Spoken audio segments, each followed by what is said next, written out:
All right. Hey guys, we're going to talk now about industry, and you're going to see some major technological innovations um, of this time that are going to impact things all the way leading to the Civil War. So, first question, essential question, say name two transportation inventions and tell how this changed America. What were the working conditions like at Lowell Mill, and in what ways do cities change? All right, so we're starting with transportation. So first, the Erie Canal is going to be built in upstate New York beginning in 1817, and it's going to be 363 miles long. It will eventually connect the Atlantic Ocean with the Great Lakes. So very important innovation in this New England, formerly Middle Colony area. They have industry growing. Now they need an easier way to move goods because overland takes longer. So if they can put things, on boats through these canals, that's basically digging up land and putting water in there, and having locks and channels and things so the boats can easily maneuver through, is so much faster. So here is a great picture of the Erie Canal. All right, so you see it was man-made, dug, and it goes all through here. Here is another dam that's been built here, but then there's different avenues, different channels to go through. So that it was a pretty neat invention. Okay, so we will build that. You'll see more about that in class. Also, the First National Road is built. Now, I talked about in the last lesson the American system, Clay and Calhoun, thinking about what ways we can improve our nation by building canals, bridges, roads. So this is part of the American system. Both of these is the first federally funded east-west highway. It's going to run from Maryland to Wheeling, Virginia, which is now West Virginia. And it says, due to Jefferson being so strict on interpreting the Constitution, previously it had fallen just to the states to build their own roads. So now you see the federal government stepping in, wanting to build a federal highway. Well, let me show you. Well, I'll show you this first. This is the road I'm talking about. It will continue to grow and continue westward. But really, we're just talking about this section from here to here. Okay, this shows more than I wanted, but you get the picture that it's going to cut through a lot of Pennsylvania into what now is, you see, this is West Virginia up into here, and then it stops. So up into West Virginia. Okay, here's another really cool picture of men actually constructing the national road. So you can imagine how long that's going to take because so much of it is by hand. Okay, also we have the steamboat, which is a huge development. It will be pioneered by Robert Fulton. Very important man, Robert Fulton. So think of the Mississippi River and him with steamboat. It made river travel more reliable because now you could go upstream and have some push and force with you so it could get you upstream so much faster and move goods so much more quickly. So here is an example of an old steamboat. When I was younger, my dad would take the FFA teams to Kansas City, Missouri, and every year we would always ride down the Mississippi while we were there on a steamboat. So it was very similar actually to this one. But they're in this time period I'm talking about here, they're going to put goods and supplies on it for trade. Okay, it's not like for vacations or for people just to have a good time going up down the river. Okay, then the train comes to be. It's the Iron Horse, is known as, invented by Peter Cooper in 1830.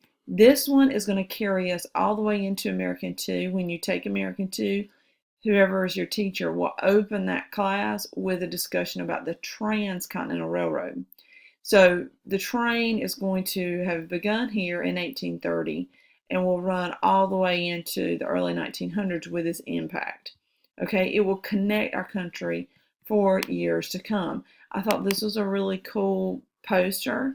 The Iron Horse, early railroads, steam locomotives, to show you all the possibilities by rail. So there were lots and lots of different options. Kind of cool. All right. I also have some trains to show you that my kids have. So this is, of course, Percy. Thomas a train. The whole idea behind the Thomas locomotive industry comes about because of the Iron Horse. So all these locomotives are going to be very important, and so important that it's going to be a major toy item to try to get kids interested in the train industry. And that will last forever. Okay, kids are still buying trains. All right, so that's that. Industrial Revolution. So now you start to see finally, officially, an industrialization of the Northeast. So early 1800s, you'll have a shift from hand tools, artisans, craftsmen who have some type of education in a craft, specialization, and they get paid a lot and they take their time, to working in a factory where you're just working on a machine all day long, all day long, all day long, and eventually an assembly line, it's not here yet, but eventually assembly line will pass things down and you will work by the clock. I mean, you try to keep up with the line. So this is where the shift begins, from artisan craft work, doing everything by hand and taking your time, to doing one little tidbit on one little tidbit all day long. Again, begins in the Northeast. Many streams and many rivers are up there in the Northeast. So you see a boom of these industries and factories, also from the colonial times, because they had an interest in mercantilism and being merchants and making things and selling it, but also because all these rivers allow them water power to provide energy to these factories, these mills, so they can run different types of early machinery with water power. Okay, this is all helped by Eli Whitney, who creates muskets with interchangeable parts and are mass produced. So you start to see one item and everything on it is identical to the other items you're making. And so if one part breaks, you can easily fix it because you have all the pieces. So it's not one person making one custom made item that's sold to someone, and then the guy makes another one and it may take months or years and it's different than the first one he made. Everything is the same that you produce, and you'll produce them much more quickly. But obviously you don't have the time put into it, but it does have interchangeable parts. So a couple pictures with that as to Eli Whitney. All right, so his musket, I thought this was cool. Eli Whitney's improved firearms. And you see these items, okay? Interchangeable parts. Here shows exactly that, which shows you all the different pieces that go into the gun, and how if one part is faulty or breaks or you have some problem with it, you can easily just get that one part and replace it. You don't have to throw out the gun and get a new gun or something, or hang it up never to be used again. So that becomes important. That's the good side of it. The bad side is mass production causes certain social problems. So Francis Lowell, you need to know Francis Lowell. He becomes very important in the industries area in the Northeast, because primarily who he employs. So it says he's going to mass produce cotton cloth. He introduces that to the United States. And so before, so much of our cloth is coming from England. So he's in Massachusetts, and his mills are called Lowell Mills. And it says they use all powered machinery, primarily through the water system. And it says women come to work here because family farms were declining, and you start to see women not marrying as young. So women who are teenagers would not yet perhaps be married, and they would go work in a Lowell mill until they found a husband. You're going to read later some primary source documents in a few days about the Lowell women and the awful stuff that they go through. Here is a picture of a Lowell girl, and you see other women in the background, but she's working here at this loom. And here is a picture of the mill as it stood. And I wanted you to see these. These are barracks, and there's more back here. Well, actually, I think that's a dock, but here are the barracks. And this is where the women stayed. They were put in these like apartments, and they were given curfews, told what to do, when to do it, lights out at a certain time. They worked insane amount of hours and had very little time to themselves. So they were really mistreated.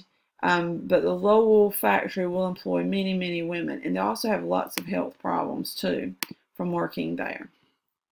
Okay, as a result of the Industrial Revolution, you start to see certain technological advances, which we've already talked about, such as the steamboat, such as the train, the iron horse, such as canals, the national road. So new changes. You also see technological advances in factories with the Industrial Revolution, and you see interchangeable parts now, mass production now. Large cities start to emerge. It says 8 U.S. cities have over 100,000 people by 1860. 75% of Americans can read and write, which is impressive. Workers start to unionize because they're in these factories and they're getting mistreated again and again. So they start thinking about getting in unions and going on strike. Commonwealth versus Hunt said workers have the right to strike. Later on, especially when you get America II, that kind of blows up. Workers versus the boss. But anyway, right now, I wanted you just to remember that it begins here in American I as these factories move in. So, the essential questions. Name 2 transportation inventions, and how did they change America? All right, so we can say any of this. A steamboat allows upstream travel, pushing goods upstream and down very quickly. The train is going to connect our entire country eventually and have movement of people out west, and also movement of supplies. The national road, same thing. People are going to start traveling more towards the west, and the Erie Canal opens up a lot of trade in this New England middle colony used to be area of New York, where they can now have access to from the Atlantic Ocean to the Great Lakes. Okay, what were the working conditions like in Lowell? Hot, nasty, dirty. Women worked long hours. They had to stay in that boarding house, so they lived literally on the property. In what ways do cities change? They boom. Lots of people now living in these cities as these factories start springing up. Okay? All right. Make sure that you go back down here, and I wrote summary on your sheet. Make sure you write your summary. Okay?